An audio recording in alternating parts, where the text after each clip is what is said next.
Assalamu alaikum. Today we are going to speak about the subject of graves. It's another long bab chapter, and it's very controversial, and it's very really current for what we live in now because the subject has never really changed. People overemphasize going to graves and performing different rituals. And really the graves should not be that paramount whatsoever in Islam.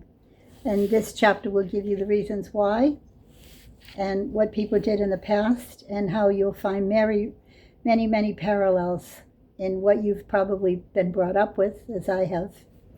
And you'll see that it's better off to just not take a lot of notice of graves and how we can avoid that. The name of this bab is ما جاء في تغليظ في من عبد الله عند القبر رجل صالح فكيف إذ عبده.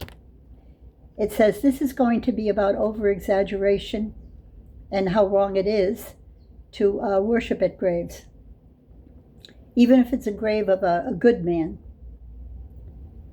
So imagine how it would be if you would literally take a grave as a place of worship. That's the essence of this whole chapter, 20 odd pages, is what people had done and what they shouldn't do. في صحيح, that means the hadith, عن عائشة عن أم سلمة ذكرت لرسول الله صلى الله عليه وسلم كنيسة رأتها بالأرض الحبشة. So Salama saw a church when she went to Ethiopia, which was known as Ard al-Habasha back then. وما فيها من الصور, and all the pictures she saw inside that church. فقال, meaning Prophet Muhammad, أولئك إذا مات فيهم الرجل صالح أو عبد صالح. He said, those are those men that when a good man, a well-known good man, or abd, and a servant of Allah, who was good, when he died, banu ala qabrihi masjida, they built over his grave a masjid, a place where people would come to worship. وَصَوَّرُوا فِي تِلْكَ الصُّوَرِ, and they would paint pictures there. Whether it was of him or what, we're not exactly sure what the pictures were, but they made some pictures. أُولَٰئِكَ شَرَارُ خَلْقَ عِنْدَ اللَّهِ. He said, these are the worst people, according to Allah. Now, قولها, and we're going into the details now. من صور ظاهر عن هذه الصور صور مجسمة أو تماثيل منسوبة.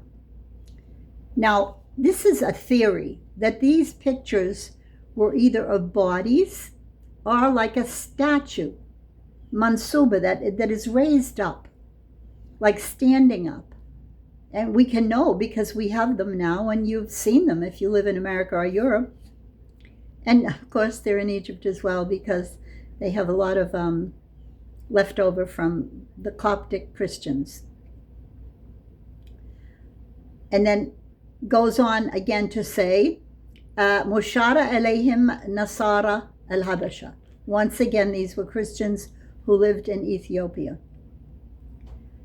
Now, on the next page, you have a similar story, and it's almost exactly the same.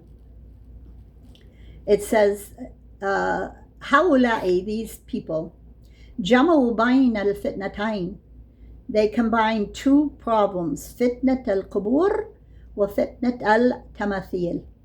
So the two problems are, they're making a big deal out of graves, and they're also putting pictures and statues on these graves. ولهم عنها قالت لما نزل برسول الله sallallahu alayhi wasallam. This is when the Prophet was at his death. Tafika yatra khamisahu lahu ala wajh. He put a cloth, and it's not clear exactly if the Sahaba placed it on his face. It doesn't say, was it a damp, cool cloth to make him feel better? There's no details here. It's just ihtamma biha. Ihtamma means they covered his face with it. فقال وهو كذلك. When he was like this, he said, La'natullahi ala al-Yahuda wa Nasara. The curse of Allah is on the Christians and Jews. Ittakhadhu qubura anbiya'ahum masjida. Because they're taking the graves of their prophets. Now, in the previous hadith, it said, anbiya'ahum, al-abd salih, a good man. And in this hadith, which is almost identical, it says they're prophets. So the first hadith is from Bukhari, and the second is Muslim. So now, both of these are hadith sahih. You can't deny that they're correct. And they're involving the words of the Prophet Muhammad. Ulaika shararu khalq inda Allah. Shararu means really bad people. لأن عملهم هذا وسيلة إلى الكفر والشرك. Now notice how this is worded. Their doing that is a way towards kufr and shirk. وهذا أعظم الظلم وأشده. And this is the worst form of oppression. فما كان وسيلة إليه فإن صاحب الجرير, and this is their what they deserve. If they wanted this, they deserve بأن يكونوا من أشرار الخلق, to be called the worst people. سبحانه وتعالى قالوا فهؤلاء جمعوا بين again فتنتين فتنة القبور وفتنة تماثيل. So he's repeating 3 times here. Why are they described like this? هذا من كلام شيخ الإسلام ابن تيمية رحمه الله. قوله شيخ اسماعيل said فتنة القبور لأنهم بنوا المساجد عليها.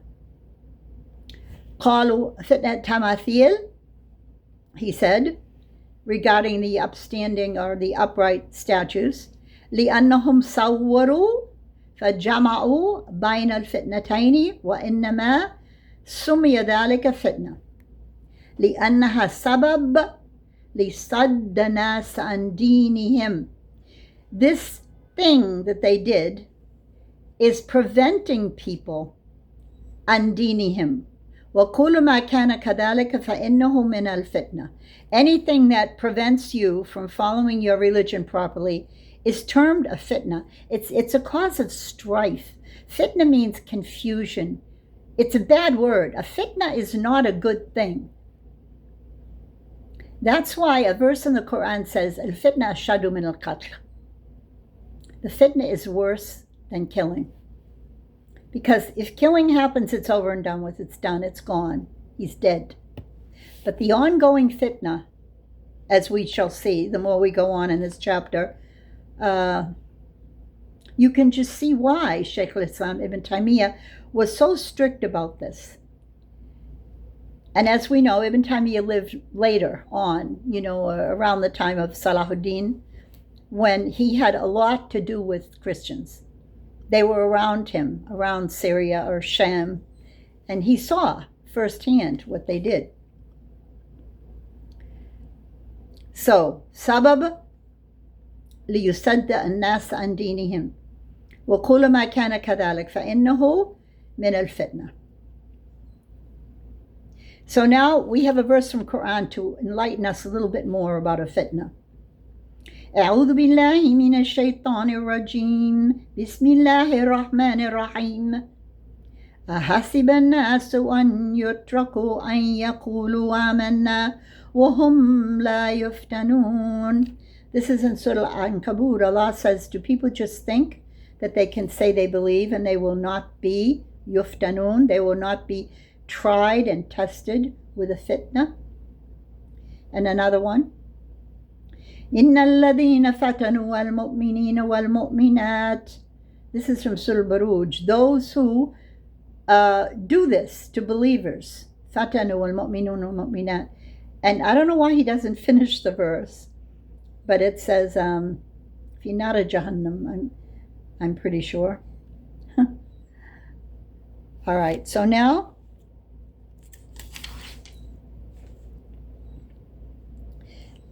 it's called here min al-af'al ash-shuru'a.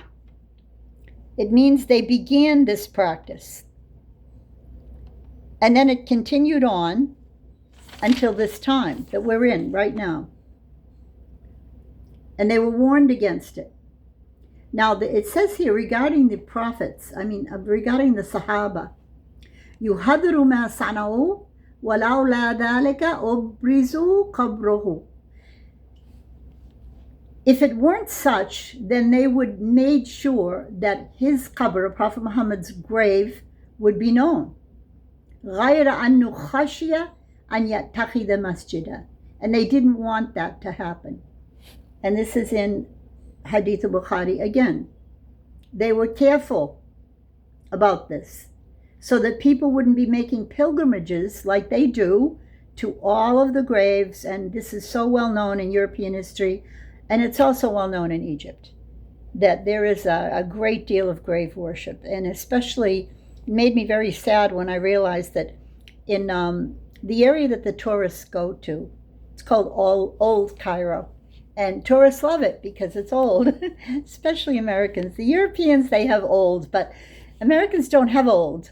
So the older it is, the better. You know, the tourists just love to go to crumbling places. And sorry to say that because of the Shia influence that was in Egypt for so many years, still is actually, a lot of it, there's so many crumbling masjids with coffins in them. Now, I'm particularly sensitive to this because I was Catholic, and especially the Europeans. I remember I visited a famous cemetery in Paris. It was called Père Lachaise, and I was just, I was not a Muslim, so I was quite interested in the way they were built. And do you know what I did? I sat on a grave. It's forbidden to sit on graves. I didn't know. I wanted my picture taken. I was with my second husband at the time. He didn't have any religion. And there was an author. His name was Guy de Maupassant. He was a wonderful writer, a French writer. And I used to read a lot of him in high school. And when I saw his grave, I was excited and happy. And I said, look, it's Guy de Maupassant. And I said to my husband at the time, I want my picture with the plaque, Guy de Maupassant. And I sat on the grave. Did I know? But remember, where did this come from? A French professor I had. He was an American. And he would always tell his students to go to Paris and to go to the grave of Guy de Maupassant because it was privilege. And now that I look back, can you imagine I went from sitting in the grave to this book? Allah can perform miracles. If only He wants to do anything, He says, kun fayakun. Now it says here, أخبار صلى الله عليه وسلم أنه ما قبض النبي إلى دفن حيث قبض.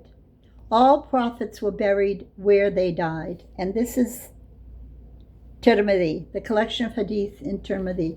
ولا مانع أن يكونوا لحكم واحد سببا فأكثر كما أن سبب واحدة قد يترتب عليه حكما. So you can have a lot of reasons for a judgment to be given. Hukman akthar, more than one judgment can be given with one reason.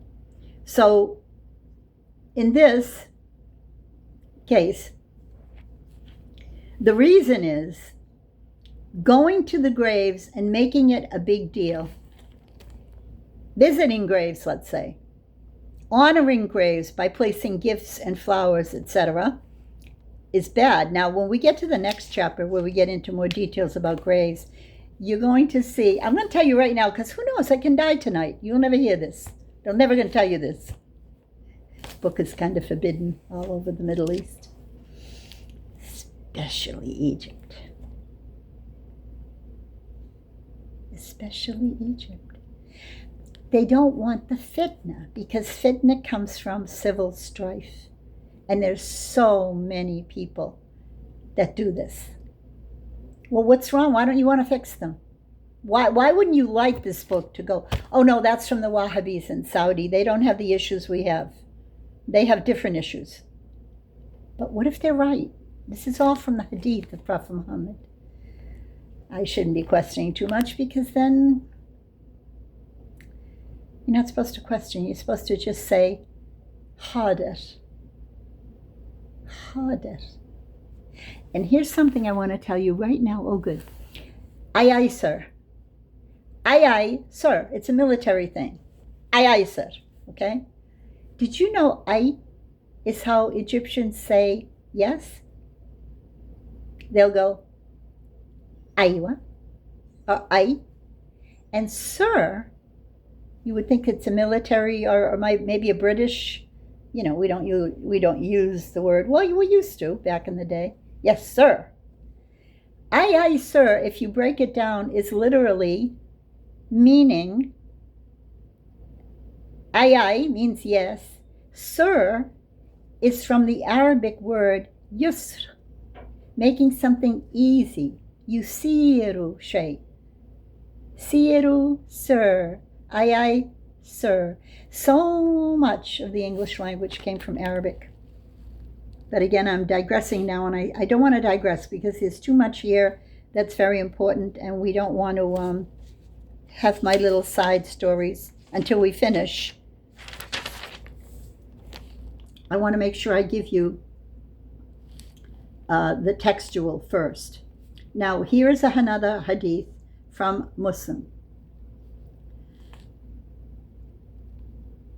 And this is from a person called Muslim an Jundub ibn Abd Allah, ibn Abdullah. قال سمعت النبي, I heard Prophet Muhammad sallallahu alayhi wasallam, قبل أن يموت بخمس وهو يقول, I guess it means 5 days before, إني أبرأ إلى الله أن يكون لي منكم خليل. I don't want to be, it's saying, أبرأ إلى الله أن يكون لي منكم خليل. I don't want to be of you خليل. فإن الله قد اتخذني خليلا كما اتخذ إبراهيم خليلا. Allah has taken me a Khalil as he took Ibrahim Khalil. ولو كنت متخذا من أمتي خليلا, and if I were to be taken of my ummah خليلا لاتخذت أبو بكر, I would take Abu Bakr خليلا. ألا وإن من كان قبلكم كانوا يتخذوا قبور أنبيائهم مسجدا. So he's saying beware, because people used to take the graves of their prophets masjida. ألا فلا تتخذوا قبوري مسجدا.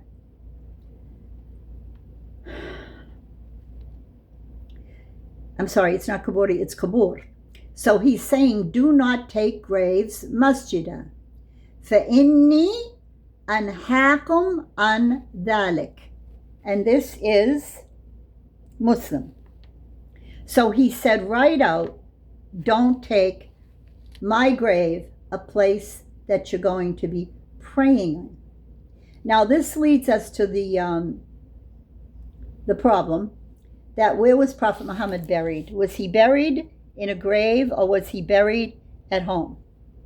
And the story goes that he was buried in a grave at home. And then the home was moved.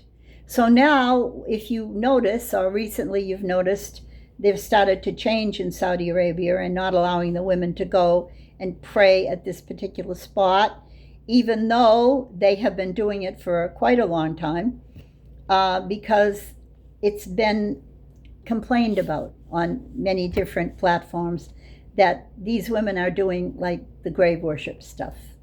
Not the men, because the men wouldn't do it, but it's to the point where uneducated women, instead of saying, I'm going on the Hajj in Mecca, they will say, Azura Nabi. And this is so common in Egypt. I'm going to visit Prophet Muhammad. And then they will use this excuse that he's not really buried there. They moved the house. Now, you might think that all of this is not relevant for Americans or not relevant for us in the modern world, but actually it is, because if you start adopting things from outside, which in Egypt they have been for quite some time, you're adopting all of the ways of the Christians mainly. Remember now, Egypt does have a high population of Christians. They say it's as much as 1/5. And if you see the graves, they're just like, they're not as fancy or nicely done as in America and Europe, but they're way built up, like little houses even above the ground, and they have doors, and they're not as, I don't know how to fakhma, we say in Arabic fakhma, they're not as grand as you see in Europe, but it's the same concept. Now, when we get to the next chapter, I just want to tell you now, just in case I won't be here tomorrow, you're not even supposed to mark a grave at all, let alone put like a little hut on top of it, or statues or whatever. They build little houses. They look like, in the European vernacular, they call it a crypt, CRYPT. And it is like a special house for the dead. Now, of course, the origins are with the pharaohs and the pyramids, and I'm not going to blame anybody for what happens after that, but we do know that the pharaohs believed that they had to be cozy in there. They had to put their wives and girlfriends in there, and they had to put all the food in there, and they had to put the slaves in there, even though they would die in there. But this is what we hear. I wasn't there. I did visit the Great Pyramid and went up inside it. All I can tell you, it was stuffy, very hot. You felt you couldn't breathe. But other than that, it was not. You had to go up these stairs, and it was really quite a climb. I'm saying this was probably 40 years ago. No more. What am I saying? I've been a Muslim 40 years. It was before I was a Muslim. I went up to the Great Pyramid and walked up and went inside and saw supposedly where people were buried. I don't know which pharaoh it was. I was never one for pharaohs. I was never enthralled or impressed by or loving that whole pharaoh hieroglyphic stuff. I never was, Even when I was young, it left me cold. I loved the Nile, the beautiful Nile River, and it was so romantically, it's just beautiful. If you go on one of those felucca sailboats and you sail down the Nile all the way down to Sudan, it's just, words cannot describe how beautiful it is. So if you're ever going to go to Egypt, I say cancel all that other pharaoh stuff, get yourself a sailboat and go down the cruise down the Nile. I went to all the temples in Luxor and Aswan. I saw those gigantic statues. I never liked statues because I grew up in the Catholic Church, and all they ever had was statues. And when you'd go to church, you would be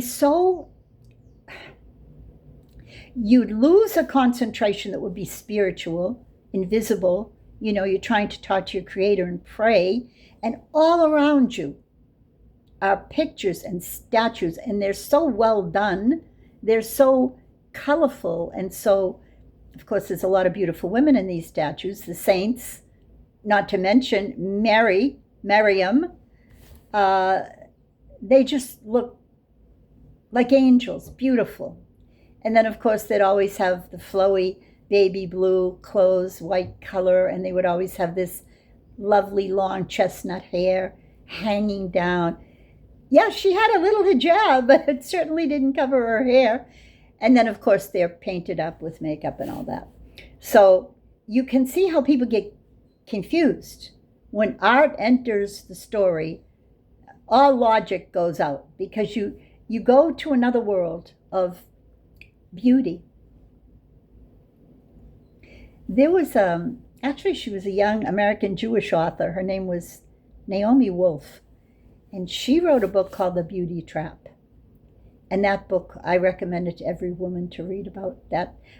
She talks like a Muslim about it is a trap, the beauty trap.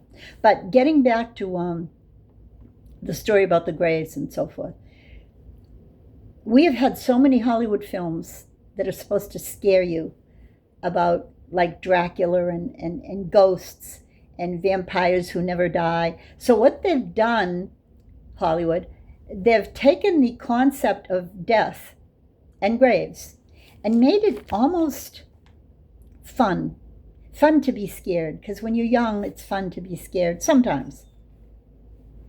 And they've just twisted up the idea that there is a dead body here, and that dead body has been questioned, and now it's where? Well, they never talked about Barzakh, but we do now. Some of the new scholars actually have YouTube videos about Barzakh, and this is good because this was something that was never discussed. Where do you go when you die? I'll do more on that later. What I want to stop and still stress is the Islamic grave should have no more than a handspan of dirt piled on it at the end of the burial. People leave, the dirt's piled on there with no name, no inscription, no plaque, no engraving. And when the wind comes and blows it away, it's gone.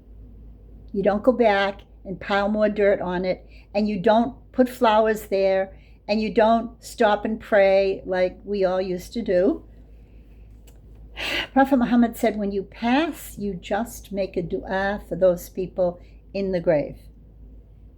Now, if you say that anywhere other than with Salafi Muslims, they'll argue with you, and where did that come from, and that's not correct, and all this and that, and that, to the point where you couldn't even make Muslim graves in America until very recently. I would say the past 10 years, Pakistanis made a nice one near Miami in Florida. And before that, they wouldn't give a permit because they want to sell those expensive caskets made of brass and mahogany and all that. And that's why this is so controversial, because we have something called a funeral parlor. This is, I do digress, but I have to because it's mixed in with the subject.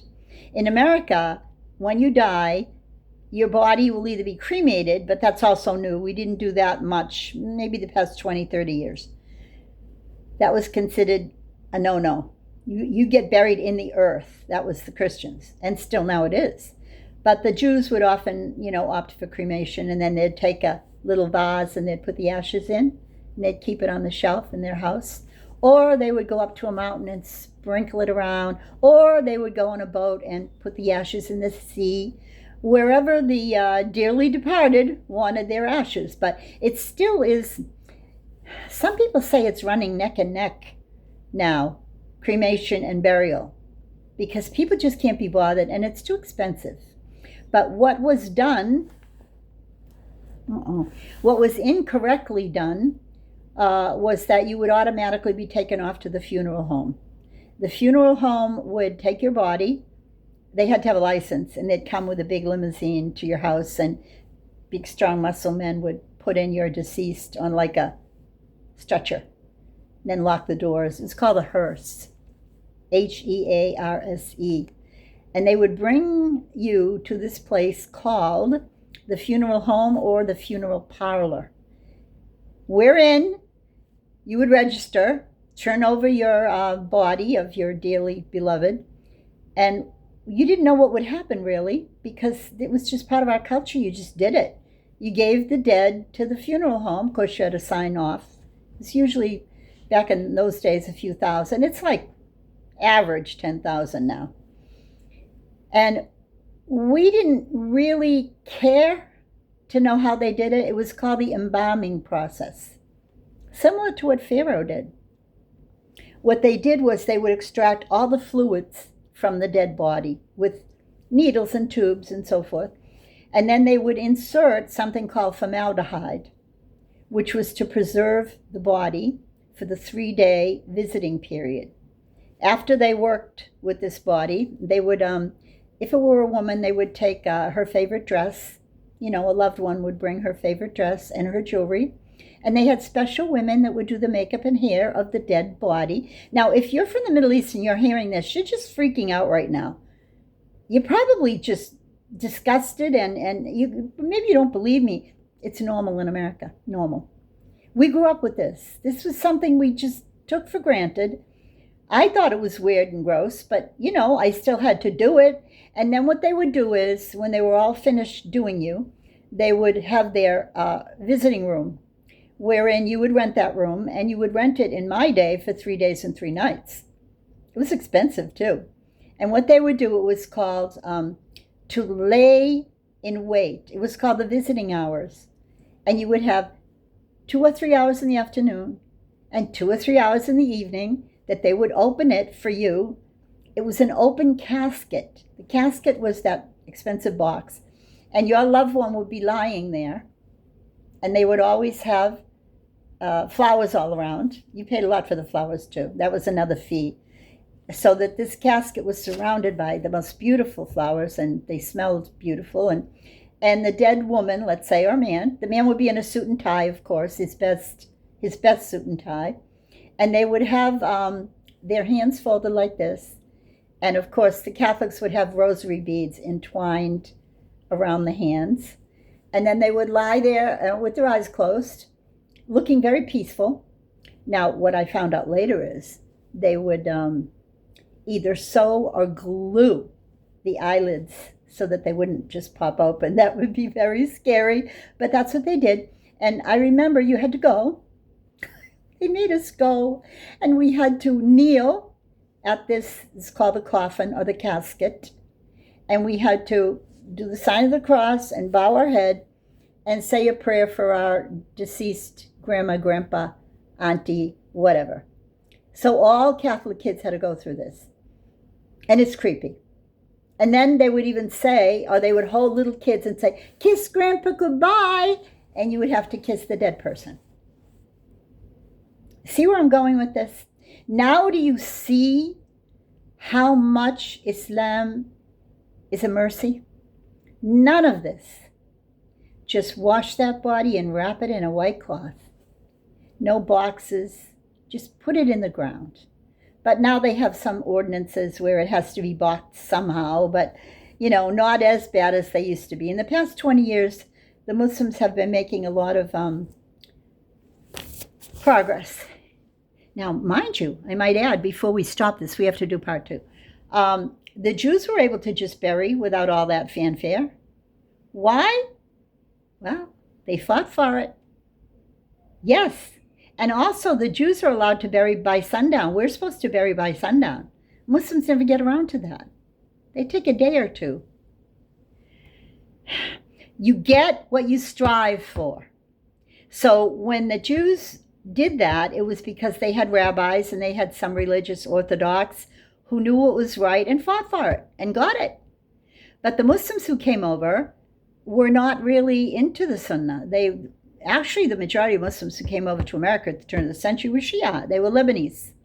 And they didn't have all of these prohibitions, or let's call it good advice from the Sunnah. So it's a new world order now. It's not just a new world order with the banks. It's definitely a new world order with Islam.